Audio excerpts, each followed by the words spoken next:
And now, ladies and gentlemen, please welcome your host for this evening, Mr. Bernie Furschpan. Good evening. Good afternoon. Good afternoon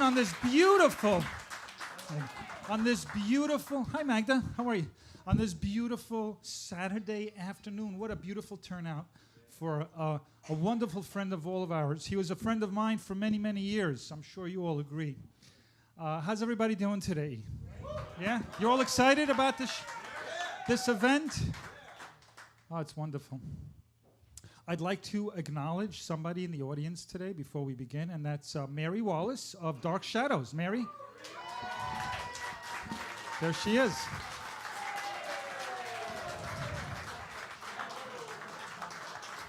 And I understand Jerry Stiller is on his way as well, so we'll acknowledge him as well when he arrives.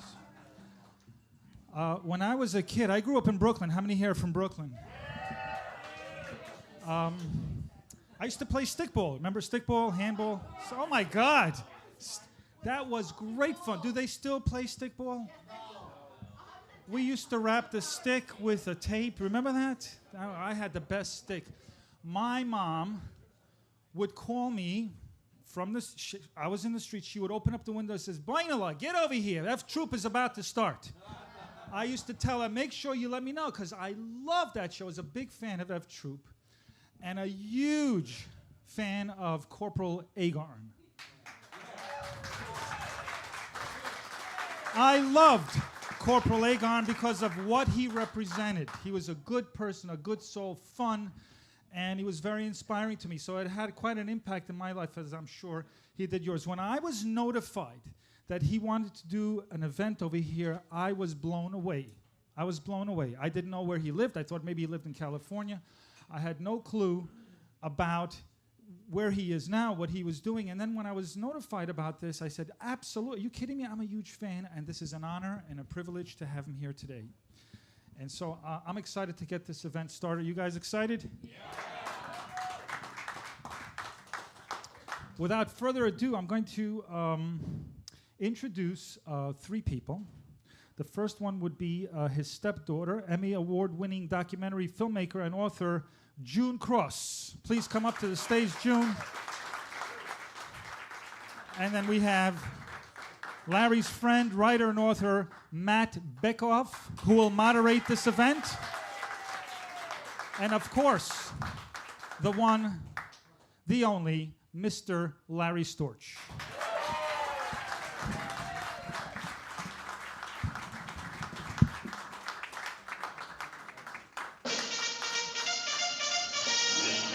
Civil War was near when quite accidentally the hero who sneezed abruptly ceased retreat and reversed it to victory. His medal of honor pleased and thrilled his proud little family group.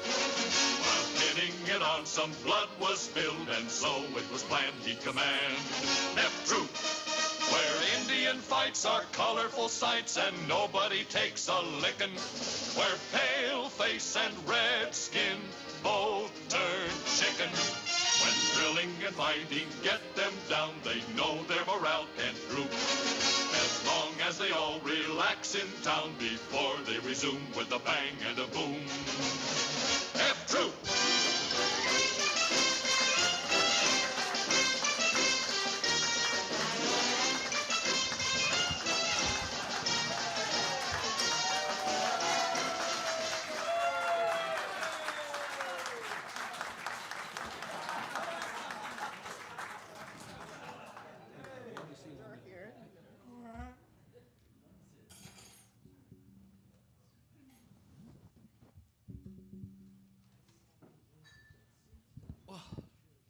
Hello, everyone.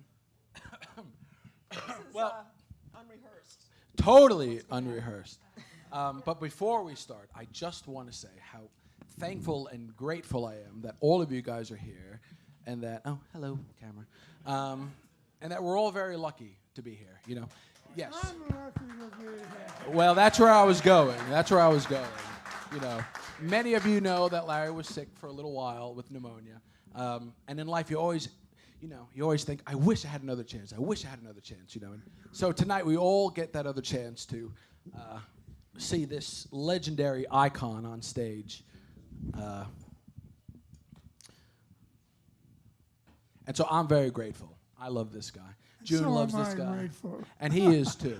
So without further ado, I'd like to give the floor to the wonderful, fantastic, and gorgeous June Cross, My daughter. his daughter. We all know that. Well, Larry kept saying, do I have to perform? Do I have to perform? And I said, no, you don't have to perform. So we wanted to talk with you just about your life growing up in New York. Can you all hear me? Am I okay? Good. Tell us about growing up in New York. You were born in 1923. I think we can say it now because we all know, right? Where did you live in New York? What was the first neighborhood in New York where you lived? The first neighborhood of New York was the Bronx, but I remember Brooklyn was where I really blossomed. Brooklyn in the house? Okay. Yeah. Whereabouts in Brooklyn? Brighton Beach, that's a high-class Coney Island. And when did you move to Manhattan? Oh, about 40 years ago. I really can't Okay. remember. All righty. You told me a story, I've been sort of getting to know, as I've been living with Larry for a while, so one of the great things about living with him is I've been getting to learn about his life. And you were telling me a story about going to school. You went to school for a while on Columbus Avenue? Amsterdam Avenue, Amsterdam. PS 87. Okay. And there was a music teacher there. Mrs. Fisher. Tell me about Mrs. Fisher. It was the music room. And when we came into for the first time, Mrs. Fisher said, "This class is the music room. To some of you, it'll bore hell out of you."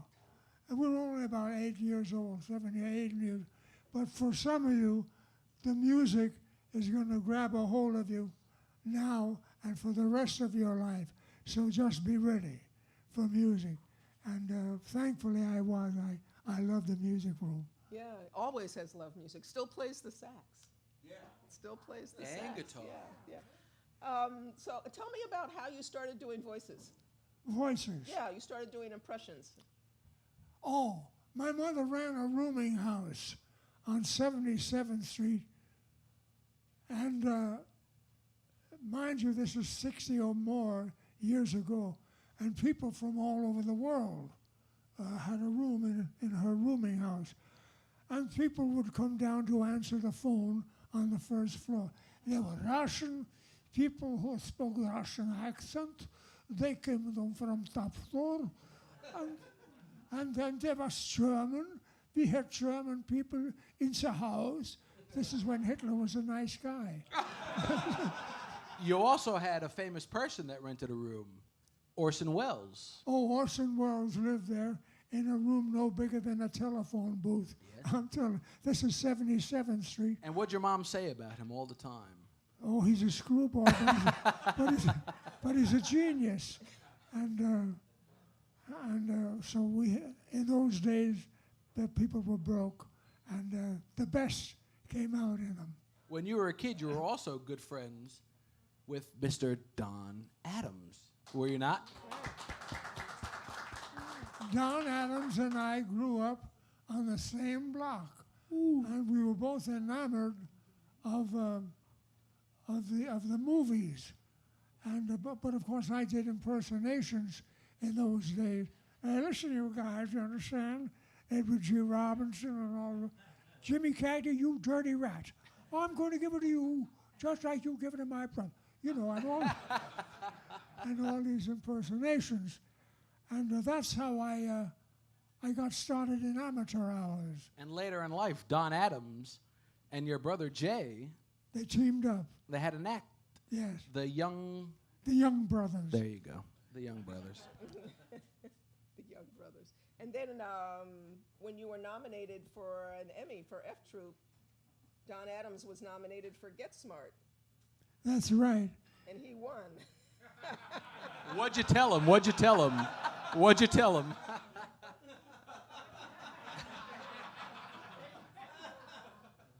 That's what I told him. You kept it on the block, right? Sure, we kept it on the block, right. So now, during the war, you were in the Navy. Right. Did you see any action? The action I saw, they took me out of the boot camp, and they put me in the entertainment section of the Navy. That consisted of Billy DeWolf, a great comic, and some other comic, Ray Anthony, and all of the good musicians of the time. We were all in the Navy together.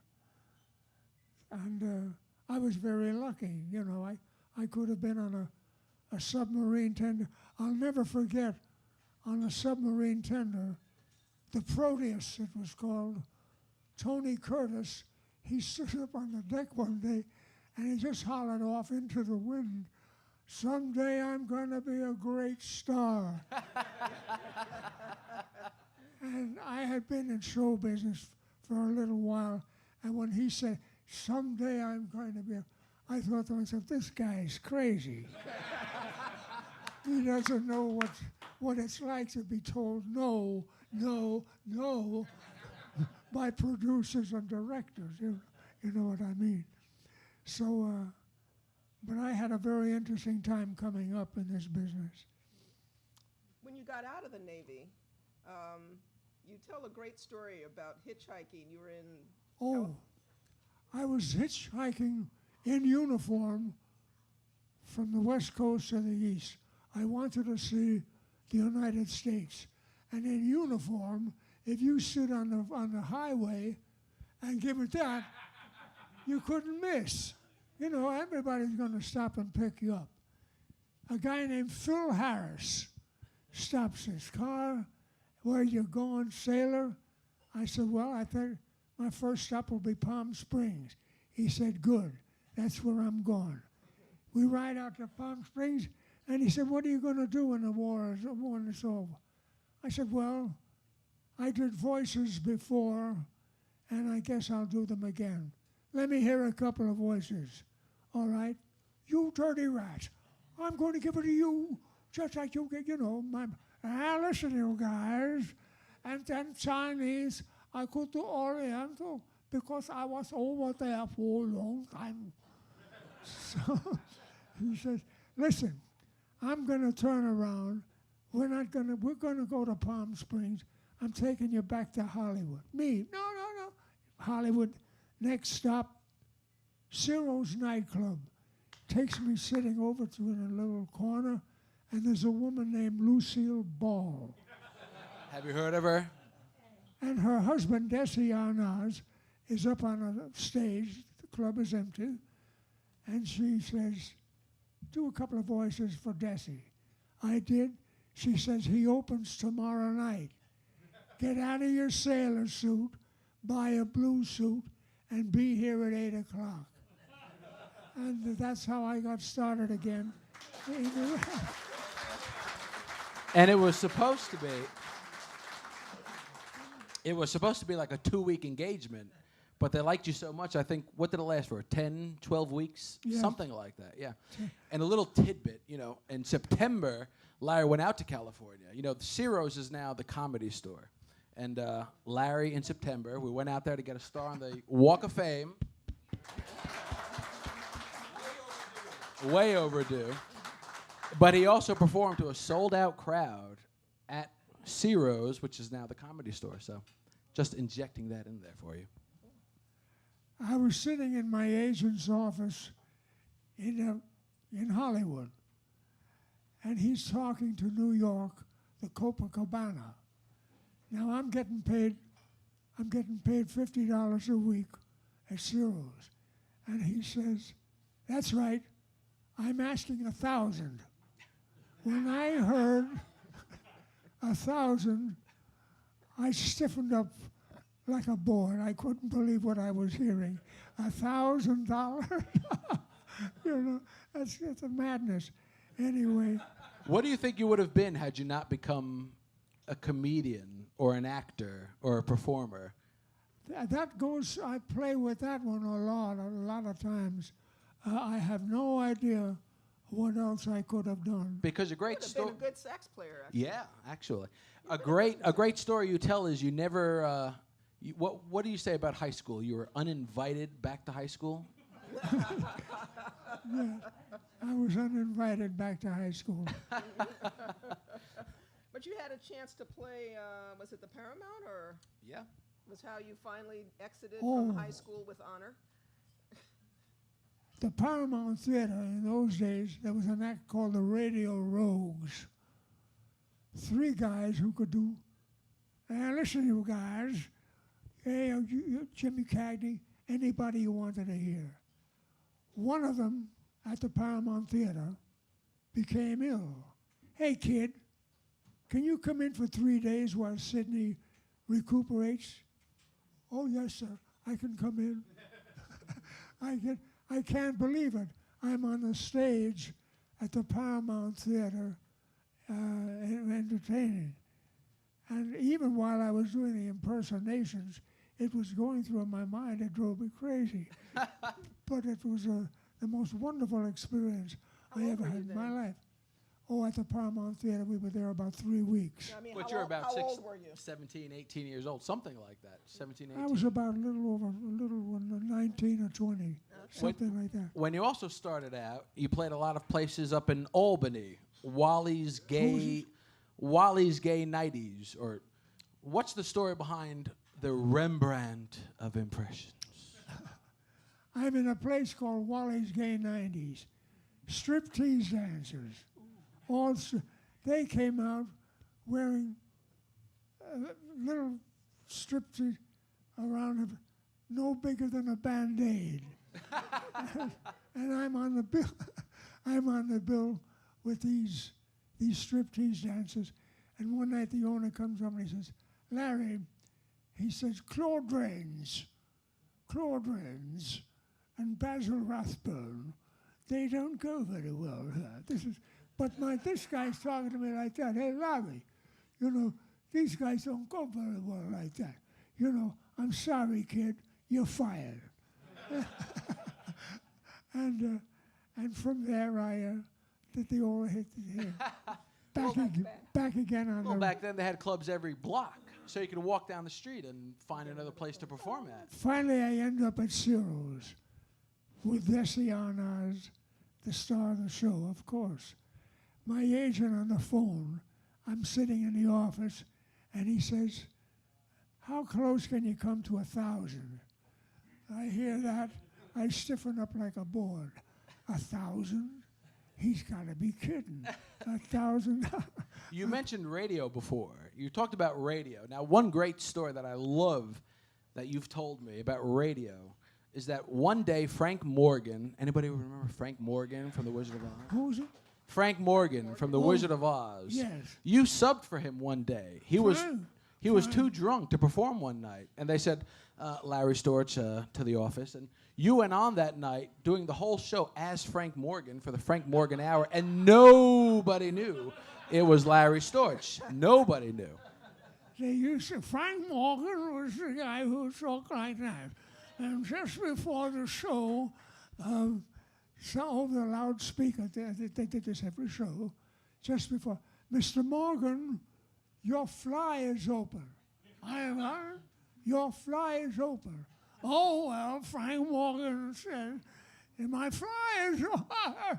Well, as the great Russian count once said, in the house of the dead, let all the windows be open.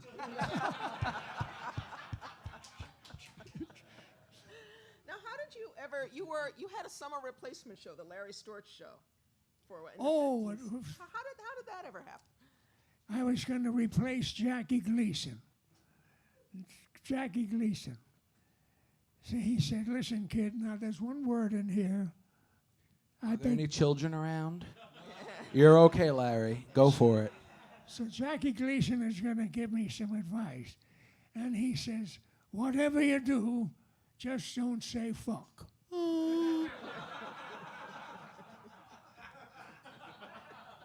That's right, just don't say that word. I said, you have my word, sir. I won't say that word, you know. And here I ended up doing the Jackie, what was it? The Larry Storch The Show. Larry The Storch Larry show, Storch Show. which was the Jackie Gleason show. The Jackie Gleason summer replacement show. Right. So now, how did you get you talked about telling the story about Tony Curtis on board? Well, he was Bernie Schwartz then, saying he was going to be in pictures, but then he ended up actually helping you get in pictures. We're on the Proteus, Tony Curtis and I, and we're sailing from one island to another on the Proteus. And he looks off into the wind and he says to nobody, someday I'm going to be a great star. And I hear that. And I hear, Jesus. So he ended up helping you become a great star. How did that happen? When the war is over, he becomes suddenly Tony Curtis. And he needed the Russian character in motion picture. Who was that lady? Who was that lady? And he remembered that I did On Broadway. Dialects, and Tony Curtis brings me out to Hollywood and gives me a push, you know, toward where I am, and for which I'm very grateful. Well, I remember you tell me, you always used to say to Tony, well, after the war, look me up in Variety, and I'll be there. If you need any help, Yeah. look me up. Sure. I haven't forgotten yet. Jesus Christ. But you and Tony, I mean, really, you guys were friends from then up until the day he passed away. That's right, yes. I mean, his wife Jill, mother-in-law Sally, they still email me asking about. They love you. I mean, you and Tony really cemented a friendship. It wasn't just working together. What was it about him that you and him just connected so closely? It was just like you said. We connected very closely. I had been in the bit, and here I was giving him advice. If you need any help after the war. And how many films do you think he put you in? 6? I think it was 6 or 7 6 or films. 7, yeah. The TV show, The Persuaders. You know, not to interrupt. There's a great story behind The Persuaders, and I don't know if Larry actually knows this story. When Tony Curtis and Roger Moore were doing The Persuaders, they wanted Larry to be on the show. Now, Larry is part of the Screen Actors Guild here in America. Now, to work in England, you need to be part of the British Actors Equity, right? Right. So when Tony was doing the show, they said, well, I want my friend Larry Storch to be on the show. And Actors Equity in Britain did not want to allow Larry to be on the show. Well, Tony Curtis, Michael Caine, and Roger Moore, they all went down to the British Actors Equity office and they said, listen, if you don't let Larry Storch do this guest spot, I am turning in my equity card. And it's a true, listen, now I didn't think this was a true story. I actually met Roger Moore a few years ago and I said, Mr. Moore, I don't want to bother you, but is this a true story about Larry Storch? And he absolutely confirmed the story. So there's something about you, Larry, that when people work with you and they become your friends, they will put it all on the line just for you. Do you remember that? So, You got good karma. He's got good friends because he's a good guy. How did F Troop come about? I'm not quite sure I remember how F Troop came about. You went in. And even if they did, if they wanted me, and I think Forrest Tucker was the guy who said, remember Forrest Tucker? You went in. You went in to audition.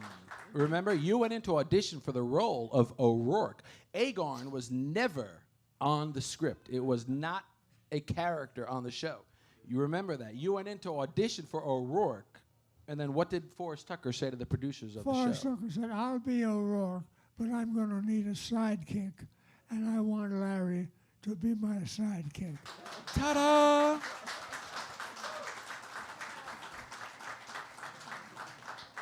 And then, no, what's funny about that is what I remember. I was very young then, but there was a huge discussion in the house because Larry had been in like 6 or 7 motion pictures by then, and we were talking about moving from motion pictures to this little black and white TV screen, and you didn't really want to go into television. Do you remember this? I thought there was no future in television. Tell him what show you turned down, Larry. Larry was offered a role on the show MASH. Well, just cry about that silently. MASH. His agent said, you don't want to do too many Navy, Army shows. Bastard! Oh, he's probably dead. Don't worry.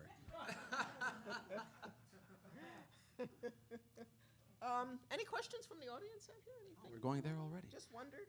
Just thought yeah. Well, okay. How would you Sure. describe your working relationship with Forrest Tucker? With who? You and How Tuck. would you describe your working relationship with Forrest Tucker? Oh, he was the nicest guy in the world and the most helpful guy you can imagine. If there was a funny line and he thought, no, I think it'll sound better coming out of Larry, he would stop everything, let him have the line. So I never forgot Forrest Tucker. You've always improvised, though. Even though you had scripts, you knew the outline of the show, you've always improvised. Does anybody remember the Blake Edwards film S.O.B.? Yeah. I want more clapping, more clapping, more clapping. Anyway, Larry and Blake worked together a lot. Now, when you were doing S.O.B. with Julie Andrews, you played the guru. Do you remember when you were playing the guru, you decided, well, I think it would be funnier if I fell asleep. Julie, can I suggest something to you? The groovy guru. Yeah, yeah. And when the camera ended up with the whole thing, I was fast asleep. And here I engineered this whole thing, and the camera comes into me, and I'm fast asleep. And that's the way the show ended, with me sleeping, with my idea. Well, during filming, you had said to Julie Andrews, you said, oh, Miss Andrews, I have an idea for my character. And you told Julie the idea, right? And Yes, who was the director? Blake Edwards. Blake Edwards. And then she yelled to Blake, right? Blake, darling, Larry's got a very funny idea. Larry, tell Blake your idea. And it worked. The best part of the movie. Became part of the movie. Yeah. What was the question over here? Somebody? Do you have a favorite joke? What is the joke that you love telling? Of Are there all the children jokes around? that you tell, do you have a favorite one? Oh, I have so many jokes. You write down the one about the cannibals while we were sitting at the Two cannibals were. cannibals. Oh, 2 cannibals. One cannibal, they're having lunch together in the jungle. And one cannibal says, my mother-in-law, I hate that woman. I hate that woman. My mother-in-law, she make me sick to my stomach. And the other cannibal says, well, screw her, just eat the noodles.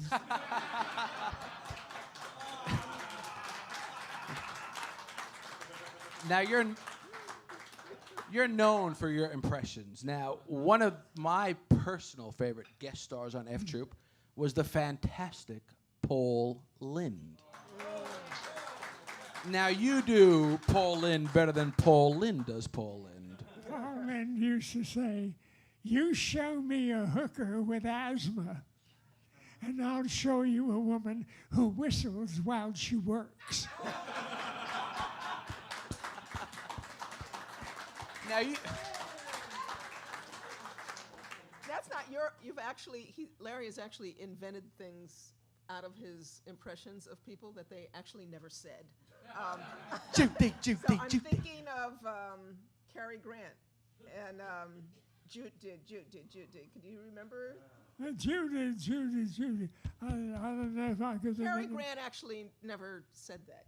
What was do you remember how that all unfolded? Judy Garland walks into Garland a club. Walked into the room while you were. Oh, I was working Ciro's nightclub, and Judy Garland walked in, and someone whispered in. A waiter came up.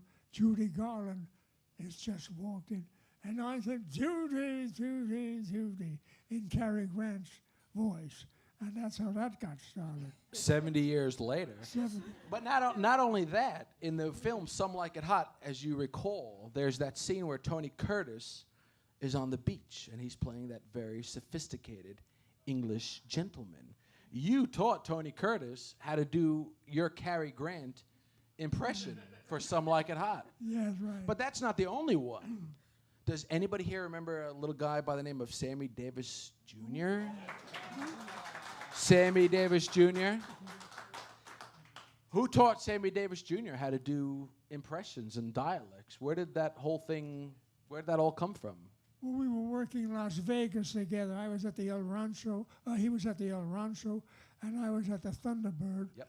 And I would go over in between shows and sit with Sammy and do You Dirty Rat or whatever it was, and teach Sammy a couple of impersonations. But he didn't need much teaching. Sammy Davis was a genius, and a nice one at that. What did his father say when he saw Sammy doing all these impressions of people that you taught him? Oh, he wasn't pleased at all. You know, teaching Sammy impersonations. I don't know why, but it was very helpful, you know, for Sammy, for which I'm thankful. But no, his father wasn't very enthusiastic about Sammy and I getting together. Vegas has changed a lot. You always tell a story about Lena Horne. Do you remember that story about Lena Horne, where she dips her toe into the pool? Oh, well, that was very unfortunate. You know, in those days, the black and white problem was at its height. And one day, Lena Horne, in an act of what's the word? Rebellion. Rebellion. Defiance. She said, "Watch this," and she Lena Horne dipped her big toe in the pool, in the swimming pool, and they drained the pool. Yeah, so Awful. that was. You've seen it all, Larry. Oh yeah, well. The world has changed a lot. Thank God. Absolutely. You have a whole series of stories about working at the Copacabana in New York. The Copacabana was run by a guy named Frank Costello, but they couldn't put. And Frank Costello was a big time man on the wrong side of the law. The mafia. A mobster, as we He was a mob. And the Frank Costello, he couldn't put his name up there. He was too well known. So they put his publicity man, a young kid, 20 years old, Monty Proser. Monty Proser's Copa. And They asked you if you could drive in New Jersey. wait, Sorry. Sorry. don't steal the man's stories. I get booked at the Copacabana. And I come down the stairs, and the guy says to me, "Hey, Larry Storch, who are you?" I said, "I'm here. I'm going to be on the show. I'm going to tell jokes." And he said to me, "Never mind the jokes. Can you drive a car? Do you know New Jersey? All right, you're hired." He didn't know what the hell I could do or couldn't do. But as long as I could drive a car and I knew New Jersey, I had a job at the Copacabana. And that's how I got booked at the Copacabana. One of the famous people that you opened for at the Copacabana was Frank Sinatra, right? Yes. And it was the infamous week where Frank Sinatra lost his voice, right? He walked out on stage and he said something to the effect of, "It's all dust now." That's just what he said. And I was on the bill. I was, thank God, how lucky can you be to be on the bill with Frank Sinatra. And I came in, and Sinatra had just lost his voice, and they introduced the great Sinatra, and he had no voice. And I came down the stairs, doubling at the Paramount, and he said, "Thank God you're here, ladies and gentlemen, Larry Storch." You know? And that was my experience with Sinatra at the Copacabana. What kind of guy was Sinatra? I never got to know him well at all. No. Did you ever get to know Costello? No, no. One night, Costello was the head of everything. I didn't know who he was. One night they said, "You're going to sit with Uncle Frank tonight." Frank who? Never mind Frank who. You're going to sit with Frank Costello. That's what you're going to do tonight. And I did. I didn't know who I was sitting with, but he was the head of everything. You've opened for the best. I mean, the best of the best. Nat King Cole, Sarah Vaughan, Ray Charles. Amazing. You opened for all these people. You were friends with Miles Davis. Have you always had a very strong inclination towards music? Do you think you have the music ear? Do comedians have the music ear? I know you've talked about that before. When we were kids in school, when we were assigned to the music class, we're in the music class. Now, who wanted to be in the music class? But little by little, I liked what was going on in the music room, and I kept going from there. I mean, just appreciating the great ones. And to be at the Paramount Theater with the great Nat Cole was the highlight of my, I think it still is, the highlight of my vaudeville life. Other than this, of course.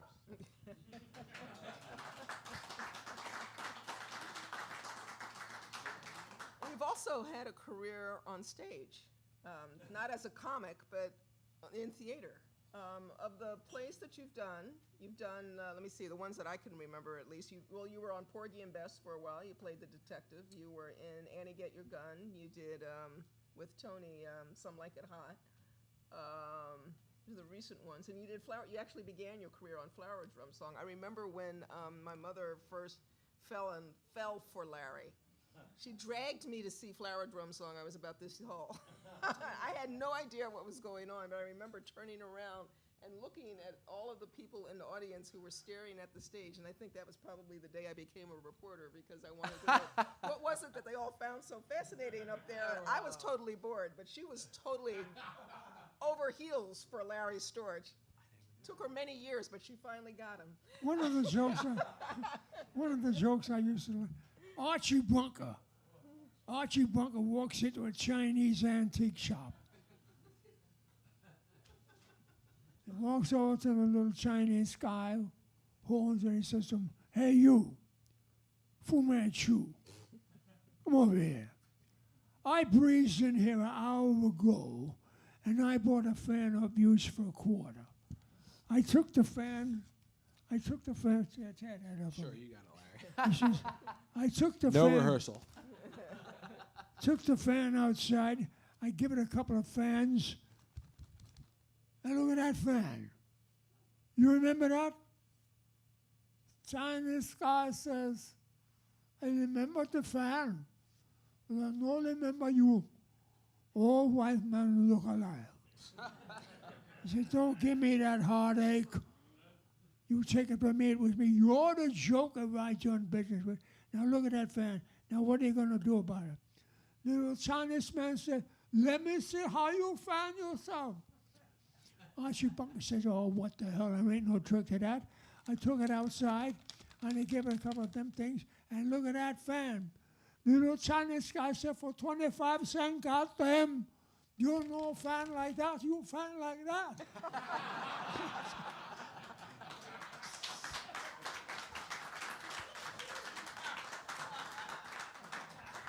How did you ever come up with that joke? I don't know where really. Well, you were very lucky. One of your first shows, I think it was the Frolics of something or other, I can't remember, but it was at the Winter Garden Theater. And Uncle Milty came to see your show, Yeah. didn't he? Yes. Milton Berle. Oh, well, Milton Berle. Sorry, Uncle Milty. But back then it was very different. Milty gave you a lot of jokes to use, didn't he? Yes, he he came did. over and he tried to help you, unlike today where comedians, they don't want to help each other. But that's a great story. Do you remember the day that you met Milton Berle? Indeed, I do. I'll Well, never share forget. with all of these people. After the show, the first show, he grabbed me. We went to a place called Lindy's. Lindy's. Cheesecake. I'm pretty sure it was Lindy. Yeah. And he wrote down a whole list of his Milton Berle, you know, the guy who was famous for supposedly stealing. So he was writing down all that he had stolen and gave it to me to do across the street up over the Winter Garden Theater. That was the nightclub. So I've got a lot of memories, you know, colorful people whom I met. When you look back on all that, do you realize how lucky you were? Yeah, I sure do. How would you say comedy has changed since then, since you started? Well, in so many ways, I couldn't put my finger on the way it's changed. It's dirty. We watch Bill Maher every once in a while because I love the Bill Maher show. Larry, every time Bill Maher says "fuck," Larry will say, "Did I hear what I just?" Well, In all seriousness, he is scandalized Well, by now- the fact that people say that word on television. On Bill Maher, when Bill Maher uses the word "fuck," you're always like, "Ooh." now you did a He film. actually gets up and leaves the room. Not only that, now you did a film, and I think it was 2004. It was a documentary called The Aristocrats. Does anybody remember the film The Aristocrats? You were the only clean joke in the entire film. It was pussy, fuck, cunt. Oh, sorry, excuse me. Well, that's the film. How did you feel when you actually saw the finished product, so to speak? I was shocked. Oops. He's still obeying the Jackie Gleason dictum. Jackie Gleason. You huh? love Jackie Gleason. I think I've heard you say many times that out of all of them, he was your favorite. What was it you liked about him? Well, you know, Norton. Anytime he said that, Norton, you know, I melted. I was crazy about Jackie Gleason. Crazy about him. And how did he even find out about you to give you the show that you got in 1954? That's a good question. I really never did find out how. Okay. But Gleason was the one who said, "Yeah, I'll take him." I think one of your first TV roles, I'm sure everyone in here remembers, was Charlie the Drunk Oh, yeah. on Car 54, where you would talk about alcohol and you got drunk. Yeah, that's right. Just even talking about one shot would lead to another shot, and that was the third one. And before you know it, I had talked myself into a stupor. You know, Nat Hiken actually wrote that role for Larry. Hank Garrett, who was on the show, stayed at Larry's house about 2 years ago, and he actually told you, I don't know if you remember, but he said, you know, Nat Hiken wrote that entire role just for you. But another early show that you were on was also McHale's, no. The Phil Silver show, Sergeant Bilko. Now, you loved Phil Silvers. Oh, I adored Phil Silvers, yes. But what about him? Well, I'm just saying you love the guy, that's all. And you ended up doing a bunch of cartoon characters. Right, character voices on the. And particularly for the Ghostbusters. Ghostbusters? That was a live-action Saturday morning show, but he was on the cartoon as well. Yeah. But the cartoons, I mean, you have... Mr. Whoopi. Thank you from the Remember Peanut any of Gallery. those Who's voices? that? I don't remember any. Well, Finish Day Whoopi was Tennessee Tuxedo. Don Adams played Tennessee Tuxedo. And when you were Finish Day Whoopi, that was your impression of Frank Morgan. Now, a lot of you don't know. We're going to fill you in on a little secret. A lot of times when Larry would do a cartoon, right? Tell me if I'm wrong here. They were voices, impersonations that you had done in the 30s and 40s. Right. And then when these casting directors hired you to play these cartoon roles, you thought, oh, shit, let me go back to my days of impressions. So, Phineas J. Whoopi, Drac from the Groovy Ghoulies. Anybody remember the Groovy Ghoulies? Yeah. That was all Frank Morgan, right? Right. Unlike many people from that era, you were able to take your impersonations, and Frank Morgan was never mind. the guy who he spoke like that. Frank Morgan, and when he found out that I could do him, he said, "Listen, you do me. I'm going across the drink to the 1, 2, 3 bar and have a couple. Well, you do me on the show." And so I did Frank Morgan, and Frank Morgan went across the street and had a couple and came back and finished the show. But those were the days. Now back to F Troop, because everyone loves F Troop. One of my favorite stories that you have told me about F Troop is one of the very first times you got on horseback. Do you remember the first time you got on horseback? Well, they had to help me on the horse. That's number one. Not only that. No. And the horse just walked off into the forest and walked away with me. You know, and I'm hollering, "Hey, I'm over here." They literally sent out a search party They sent out a search to party. locate Larry Storch on top of Barney the horse. Because Larry didn't know how to ride a horse, but I think you kind of went along with it, like, sure, I can ride a horse. But no. Didn't a horse step on your foot one day? No. I thought the horse. I remember once you came home and the horse had stepped on your.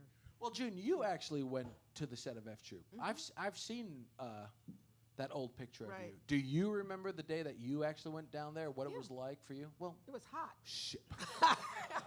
It was filmed at Warner Brothers in L.A. It was in the back filmed lot. In the back lot. But which is now what was that Universal day like? 'Cause Studio. you were there. So it was. We weren't. Well, they were actually those uniforms were real. They were actually wool. So they were out there in 110-degree heat with long johns and the woolen Union Army. Well, they were actually.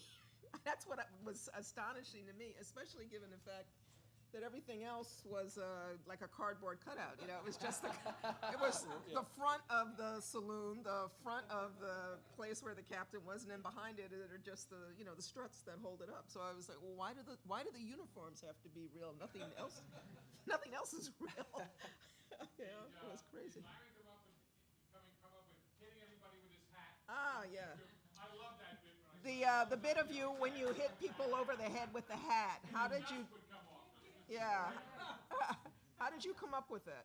I don't know how I've thought about it. It was the only thing Probably to the do. margaritas they had at lunchtime across the street. That helped. What? Always helped fuel the creativity. Well, Forrest used to have a go-kart, right? And on the back of the go-kart, it was a traveling bar, basically, right? It's safe to talk about it now. They're all gone, Larry. He won't mind. So they did a lot. What I remember was that there was the script and then there was what actually happened on the set. And the two things rarely had any relationship to each other because once Larry and Forrest started going in front of the cameras, they just improvised for, whatever. I don't know who had to edit that thing together. I don't know how they did it. No. You had a lot of great guest stars on F Troop. Milton Berle, Don Rickles, Edward Everett Horton, Lee Merriweather. Is there a favorite that you had that guest starred on F Troop? Was there anyone that you were like, oh, gosh, I love this person? Do you remember anyone that stuck out? I know Don Rickles was one that. Well, Burl made the most noise. And Paul Lynde, right? Paul Lynde, too. Paul Right? Lynde, you show me a hooker with asthma, and I'll show you a woman who whistles while she works. That's for you, Jay. You weren't here before. Paul Lynde. You really liked Edward Everett Horton, though, who Oh, played my Chief. word. Oh, dear. Yeah, I love that style. Promise me one thing, Larry. Promise me you'll never grow old. I promised him. Broke that one. And look at him. Oh well. Did you play the Borscht Belt? Yes, he did. Did Yeah, you can play the talk about playing Borscht the Belt? Oh, yes. You had to drive up there, I remember. You would tell me these stories about it. I drove up to the Borscht Belt. We all drove up to the Borscht Belt. And a lot of the comics, as you know, got their start in the Borscht Belt. And there were some great ones. And but I can't go any more than that. Did Was you that ever? how you met my dad, Stump? Is that how you met Jimmy Cross? Oh, right. Well, for those that don't know, June is the daughter of. James Cross, who was part of Stump Stump and Some Stumpy. people may go back that far. Anyone remember vaudeville? And I know you two knew each other, but I never knew exactly how you met. I thought you said once you gave him a ride. He used to ride up with you when you did those Borscht Belt gigs. That's right, he did. We rode up together. We drove up together. Now, there's some person, I don't think he's here tonight, but I remember you drove Professor Irwin Corey. Professor Irwin Corey. I don't know if you remember Professor Irwin Corey, but one night in Chicago, a blizzard, and a cop said, you can't go this way. You'll have to take him. Irwin Corey said, we won the war, and I want to take a right-hand turn here. Cop said, no, you're not. You're gonna go the way I tell you. And Irwin Corey put his out the window, excuse me, and as we're driving away, I beg your pardon, and said, go fuck yourself. That's when we stepped on the gas. Jesus You stepped on the God. gas.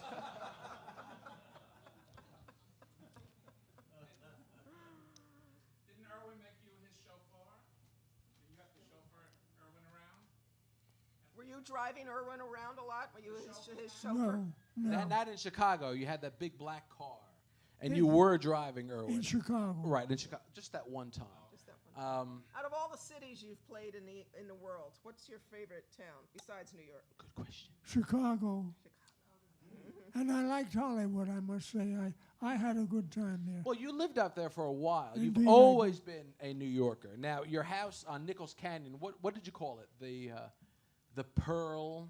The It Pearl? was known as of the Pearl of the Canyon. And I remember you tell me this story, and I love it, because I love Kim Novak. Anyone love Kim Novak? Kim Novak? Now, I remember Kim Novak, you tell me, Kim Novak was at your house for a party one day. Oh, right. And she was sitting outside in the backyard, and there are all the cats. This in the house. Oh, oops. In the house. And all of our cats, I'm crazy about cats, all of the cats gathered around Kim Novak's chair. And when the party was finally over, we looked under the, what Well, Kim Novak said to you, oh, cats love me. cats they just love me, animals love me. And then when the party was over, well, what was the animal that was under her? Rattlesnake. Right, yes. All the cats were around Kim Novak, and she said, cats love me. Cats love me. And then after the party, she left, and you and Norma went to the chair, and underneath the chair, There was a rattlesnake. and so what happened? I assume you took the snake and threw it over the canyon. No? Oh. I think Norma took the snake. My wife did that. There you go. Norma couldn't be had bothered with- decapitated, I think, about 60-something rattlesnakes while we were She living was there. scared of nothing. She nothing. was fearless, yeah. What made you guys come back to New York? You guys came back to New York, I would say, in the 80s, and you focused, well, let's not jump ahead. You have guest starred on so many TV shows. Like, let's say, The Groovy Guru on Get Smart. Hello. Emmy Award nominee. Do you remember The Groovy Guru? That was another impression that you did, Louis Prima. I hit you, I'm sorry. Louis Prima. I used to do a takeoff on Louis Prima, and that's when I played the groovy guru, and I had to do Louis Prima's voice, which I love to do. I love Louis Prima. Love working for him. When you worked with Don, did you both kind of say to each other, holy shit, who would have thought 40 years after being friends on the street that we'd be working together on a TV show? We Never dawned on you. never got over that. To have grown up together and to have made a success of our careers never occurred to me. Never.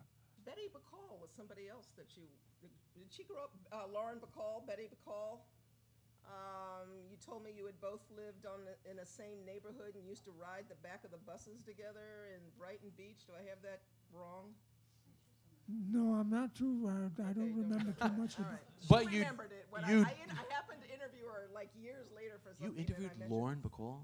Yeah. Oh my God, I'm so jealous. I'm a news producer at Copenhagen. But you did go to acting school. Yeah. You were in an acting class with Robert Fuller and June Carter Cash. Oh, that's right. You don't recall that maybe, but you were in an acting class. We were in Virginia, Larry and I, about 2 years ago. And Robert Fuller from, I forget what show he was on. He was on a famous show. Laramie, thank you. And he said, Larry, do you remember back in the day, you, me, June Carter Cash, and I think it was maybe Dorothy McGuire.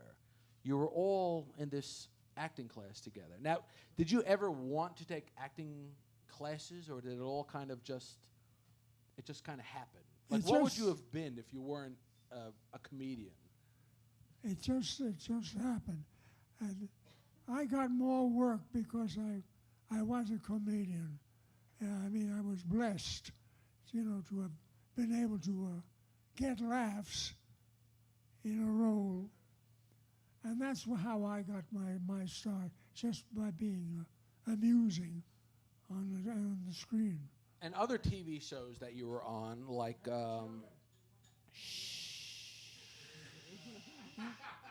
you're not interviewing him. I Dream of Jeannie, where you played a monkey. Watch it now. Well, it's true. Do you remember what the director said to you the very first day? Larry, I want you to go home and find the inner... The inner orangutan in it. There you go. Find the inner orangutan in it. That meant eating oranges, eating fruit. Up in a tree, in the top of a tree, next to with this monkey all day long. And so you want to be in the movies, huh? Let's see, other TV shows. I mean, you've been on every show under the sun. That Girl, Married with Children, Columbo. Tell us about the time that you and Peter Falk were in the car together doing Columbo, and he was driving you. Oh, Peter Falk, he's driving a car. We're on the highway, and we're doing a scene together, and he's got one eye. And what bothered me was I'm sitting over there, and he would take that one eye and look at me Which way? while we were driving. He would look at me with that one eye. And you felt safe, right? No, I didn't. I was glad when they said, cut, lunch 1 hour, One of my favorite films of yours, and I think many people in here would agree, is The Great Race with Tony Curtis.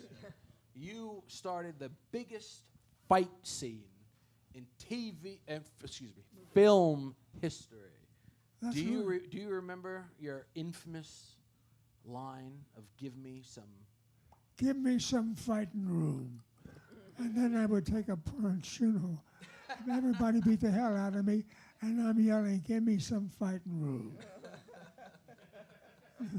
Did you enjoy working with Tony Curtis? I know Oh, we yeah. touched on it before, but did you enjoy Did you really enjoy working with him? Indeed, I did. Tony Curtis and I were friends even before the war. And, How had you met? During the you war. know, no. No, he said before. Oh, the war. before, right. So I'm asking how. I did you- can't remember exactly. There was nothing. My name is Bernie Schwartz, and I'm Larry. There was none of that. Right. But did you meet before? So you were assigned to you both got in the Navy, and then you met him, but you knew him before you were in the Navy. It just seems sort of like two friends end up in the same I boat think on we the did. I Navy think we is did meet. Random. I think we did meet before the war. Okay. What is it about you, Larry, that you think everybody who's met you 70 years ago, Ray Anthony, Jack Marlin, they all want to stay in touch with you? That's not common with actors, you know. But there's something about you that everybody that you've ever worked that you've worked with Blake Edwards how many times? 4 or 5 times. Yeah. Tony Curtis 7 or 8 times. Everyone you've worked with, they've always seemed to rehire you. They've wanted to put you in their next project. Well, maybe I won't try to steal anything, any scenes, you know. There you go. I let everybody. I wanted everybody to get a fair shake, you know, because the picture depended upon that. You know. You've done everything: films, TV, radio, nightclubs, records, live at the Bonsoir. Thank you. What is Broadway? What is your favorite medium? What is it that you enjoy the most? Because you've Being done on stage. Oh, like tonight. There you go. Now I remember another one of my favorite stories that you always tell, Larry, was when you were doing Porgy and Bess. You could not get the gun out of the holster. Out of the holster. Tell it. No one will be offended. I've got a scene there. I'm a Southern police officer down in North Carolina, and I have a scene with all of these black people, and I've got the gun here, and for 3 years now, it always came out whenever I I think it was in New York. Radio City. Radio City. Yep. All right, I'm going to teach you all a lesson. And I couldn't get the gun out of the holster. And I tried, and now here's a half a minute goes by, and I can't get. Finally, I did that. All right, now it's white, and it's loaded. Well, it's a dramatic scene. The house comes down. We get out of the scene, and the manager, the director of the show, came back and he said, I know you were in a jam and you couldn't think of anything else, but if it ever happens again, don't do that. That's not the only time. I noticed our friend Jerry Stiller came in. I don't know where Jerry is. Jerry, we love you. Oh. Annie Mira and Now- Jerry Stiller. Now, I remember you did one of Annie... He's right over there, Larry. I remember you did one of Annie's plays down in New Brunswick. I believe it was called Afterplay. That was it. And then one day during a matinee, you guys had The dog. The Blind.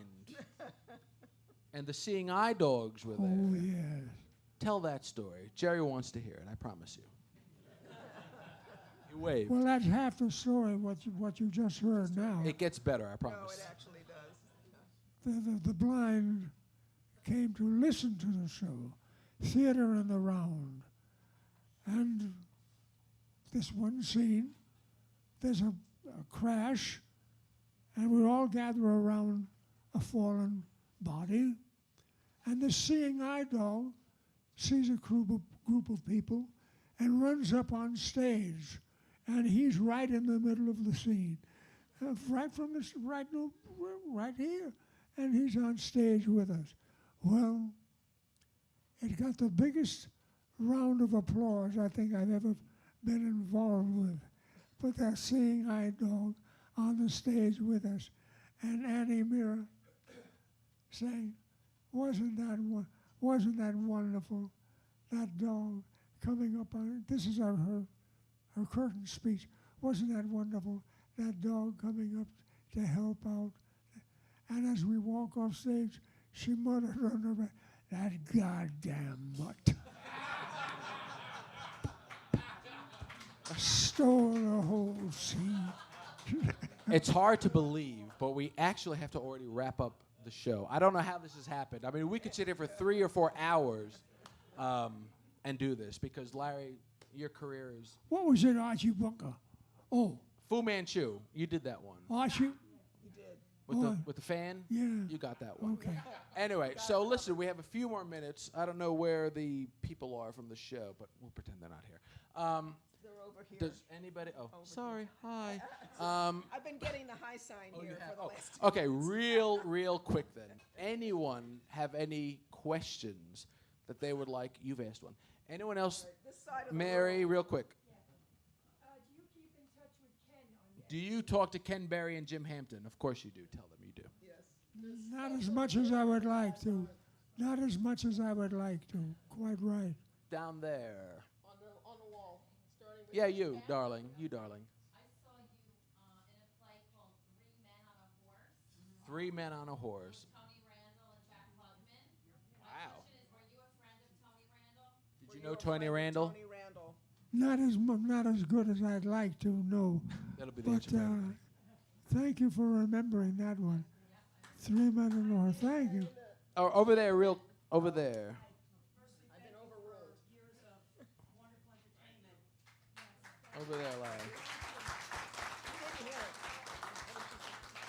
My question is, who made you starstruck? Who made you starstruck? Well, I remember you used to tell me when you met Cary Grant for the first time. There's a great story about you meeting Cary Grant for the very first time on set. Well, no, Cary Grant, I mean, when I first met Cary Grant, I was introduced to him, and he said, my God, he even breathes like me. All right, a couple more questions. Let's see, There's where... a guy over here on this side. Isn't there? Yeah. Larry, your best memory of working with Frank DeCova and Don Diamond. Frank DeCova and Don Diamond. What's your best memory of working with those two fellas? They were very funny actors, Don Diamond and Frank DeCova. Frank DeCova was Italian, as you know, and he could rehearse his Indian role in Italian dialect, which I thought was very wonderful. Feathers, and he speak with a good Italian dialect. And he would rehearse his lines in Italian, wouldn't he? Yeah. Oops. All right, who else do we have? Yeah. Yeah, it was great to see in the Facebook page that you reunited with Ray Anthony. I don't know if you know it, but he also, as a teenager, worked with Al Donahue in the late 30s. Ray Anthony. Well, we saw Ray in September at the Playboy Mansion when... Ray Anthony When and went I out were in the war together. We were in the Navy together. Al Donahue before the war, as you did too. I didn't. Al Donahue? Band leader. Oh, Al Donahue, you know you're going back 60 years at Brighton Beach. Yeah, 60 years. Al Donahue. Sure, my God. This is your life, Larry Storch. Where's the book? No. All right, and a last question. One more question before they tell us to... Before they throw us out of here. Sure, you're lucky. I can see you. I can't see anyone else.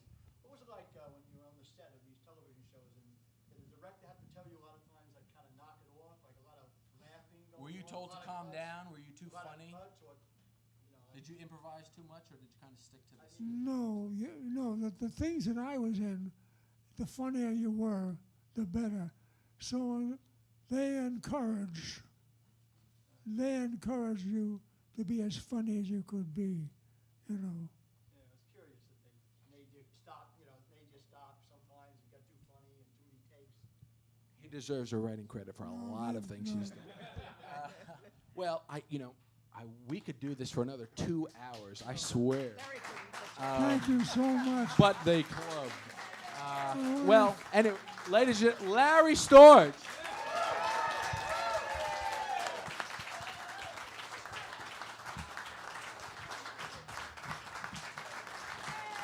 I want to thank you all for being here.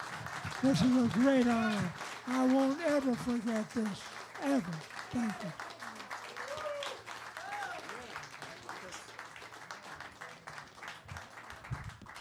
Larry will be in that corner booth over there if you guys want to come over and say hi to him. Yeah.